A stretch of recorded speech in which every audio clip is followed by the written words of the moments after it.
Good morning students. Welcome back in our online classes. हमारी last class जो थी जिसके अंदर हमने इस चैप्टर की रीडिंग करी थी, the chapter name is apostrophe, जिसमें हमने अपोस्ट्रोफी मार्क के बारे में पढ़ा था. Students, let's take a short brief of this chapter. This chapter is all about apostrophe. Apostrophe is a kind of a mark which is usually used in grammar. इसका use grammar के अंदर किया जाता है. Let's take it short brief. When we want to show that something is on or something is belongs to someone, we are usually use apostrophic mark.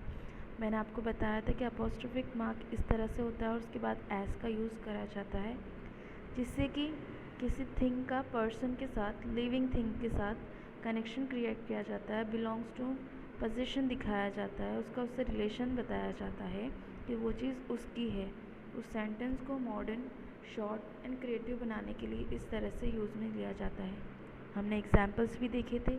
The pencil box belong to Adil. इतना long sentence है, इसको short में लिखेंगे this is Adil's pencil box. तो इस तरह से हम अपोस्ट्रोफिक मार्क का यूज़ करते हैं. यही हमने इसमें अब तक पढ़ा था और इन सेंटेंस के एग्जाम्पल्स का एक्सप्लेनेशन देखा था. उसके बाद हमने रीड किया था कि अपोस्ट्रोफी का usually not use with the non living things. यही चीज़ मैंने आपको बताई है कि नॉन लिविंग थिंग्स के लिए अपोस्ट्रोफिक मार्क का यूज़ नहीं होता. It's only use for the living things. हाँ, है ना? ठीक है, ये बात क्लियर रखना ध्यान कि नॉन लिविंग थिंग्स के लिए अपोस्ट्रोफिक मार्क का यूज़ नहीं होता है, सिर्फ लिविंग थिंग्स के लिए इसका यूज़ होता है. और we can't say tables, legs, इस तरह से, मतलब नॉन लिविंग थिंग हो गई ना, टेबल एंड चेयर और कप, तो इनके लिए यूज़ नहीं होगा, सिर्फ लिविंग थिंग्स के लिए यूज़ होगा. उसमें एनिमल्स भी आ गए और ह्यूमंस भी आ गए. And one more thing is there, remember that adding to a naming word without putting in apostrophe mean more than one. किसी वर्ड के साथ एस का यूज़ हो रहा है तो इसका मतलब ये नहीं है कि वो अपोस्ट्रोफिक मार्क है या अपोस्ट्रोफिक वर्ड किस लिए यूज़ हो रहा है. अगर एस के साथ, अगर अपोस्ट्रोफिक मार्क के साथ एस यूज़ होगा तो ही वो अपोस्ट्रोफी साउंड करेगा, वो उसको ऑनर करेगा. अदरवाइज़ किसी नेम के साथ एस यूज़ होता है सिंपली तो वो प्लूरल हो जाएगा word. Okay, one and more than one हो जाएगा. One and more than one को प्लूरल भी कहते हैं, मैंने आपको समझाया था. Now look to our exercises. Exercise वाला पोर्शन देखते हैं. Our first exercise is add s to the words in the brackets to fill them in the blanks. हमें क्या करना है? इन blanks को fill करना है. First is dash cat is brown. अब रोहित लिखा हुआ है. अब हमें इसके साथ कनेक्शन शो करना है, इसका पोजीशन बताना है, इसको इसका ऑनर बनाना है. तो हम क्या लिखेंगे? नेम के आगे अपोस्ट्रोफिक मार्क लगा देंगे और एस ऐड कर देंगे. ओके, तो यहाँ पे हो जाएगा रोहित. ठीक है, यहाँ पे ये आ जाएगा. सेकेंड है hobby dash hobby is painting. अब किसकी हॉबी है? किरण की हॉबी है. तो किरण हॉबी इज़ पेंटिंग तो नहीं बोल सकते हम, हमें इसका ऑनर, हमें इसका कनेक्शन बनाना होगा. तो Kiran's painting, apostrophic mark with S. Next, the dash neck is very long. Giraffe, giraffes. Okay. Next, my dash eyes are blue. Sister, यहाँ पे आएगा sisters. The dash crown is golden, यहाँ होगा kings. Next, a dash beak is bright red. Parrots. Sound में भी change आ जाता है ना इस तरह से अपोस्ट्रोफिक मार्क के साथ.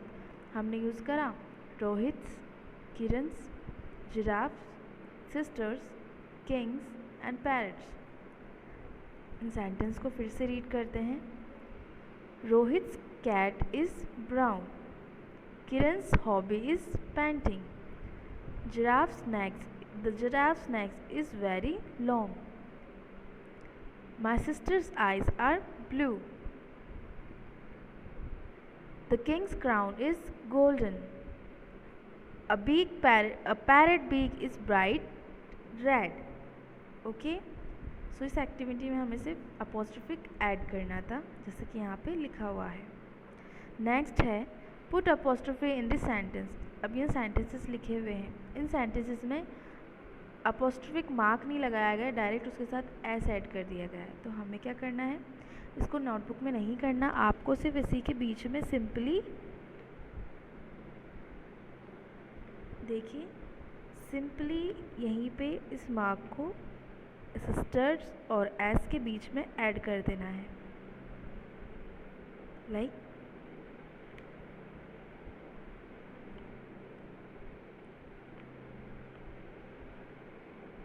दोनों के बीच में आपको इसको ऐड करना है, जैसे कि हम ऊपर लिख रहे थे उस तरह से। सिस्टर्स हो जाएगा, या विधीज हो जाएगा, यहाँ ग्रैंड पास हो जाएगा, यहाँ डैनियल्स हो जाएगा, यहाँ हो जाएगा मैरीज, ऋषभ्स, सचिन्स, डॉग्स। तो इस तरह से अपोस्ट्रोफिक मार्क हम यूज़ कर लेंगे यहाँ पे। तो सेंटेंस बनेंगे, Tina is my sister's, Tina is my sisters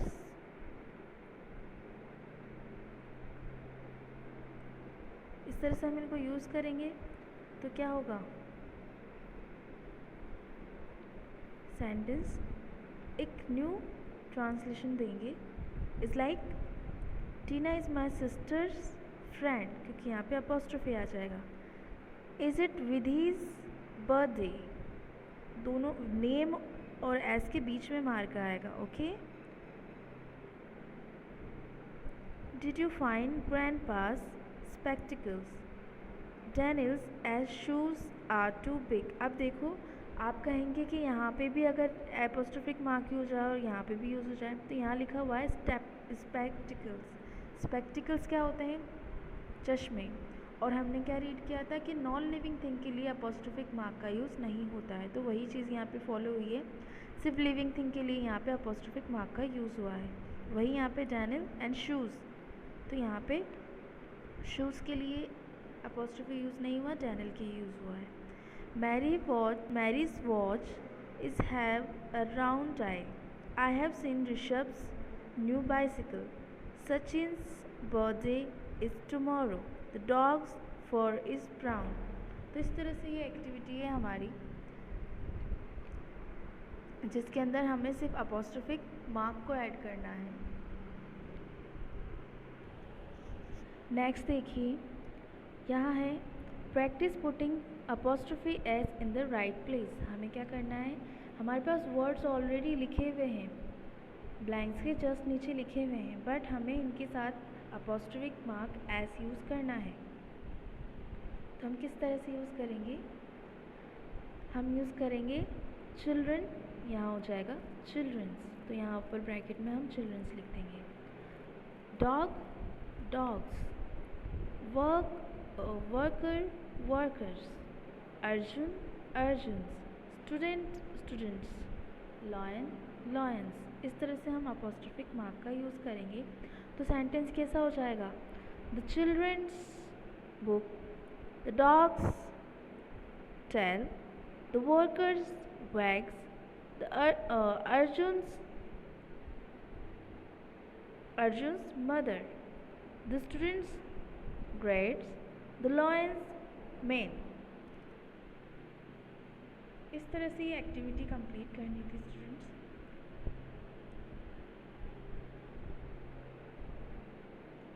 and in context में लिखा हुआ है, rewrite the sentence using apostrophic s with naming word whatever apostrophe।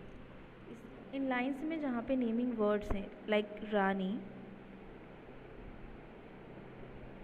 Then है नेक्स्ट है डे, नेमिंग वर्ड हमने पढ़े थे, name of person, place, things and animal. Next word आ रहा है रानी, सिस्टर,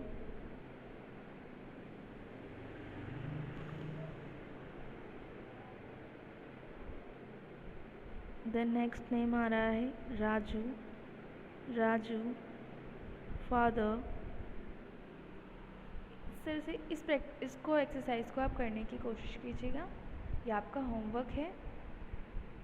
और फिर PDF जो सेंड होगा आपके पास वर्क का, उससे आप उसे मैच करना कि आपने करेक्ट किया है या नहीं. Okay, you can take the help your elder brother, sister or parents too. Okay students, bye bye, see you in our next class with new chapter.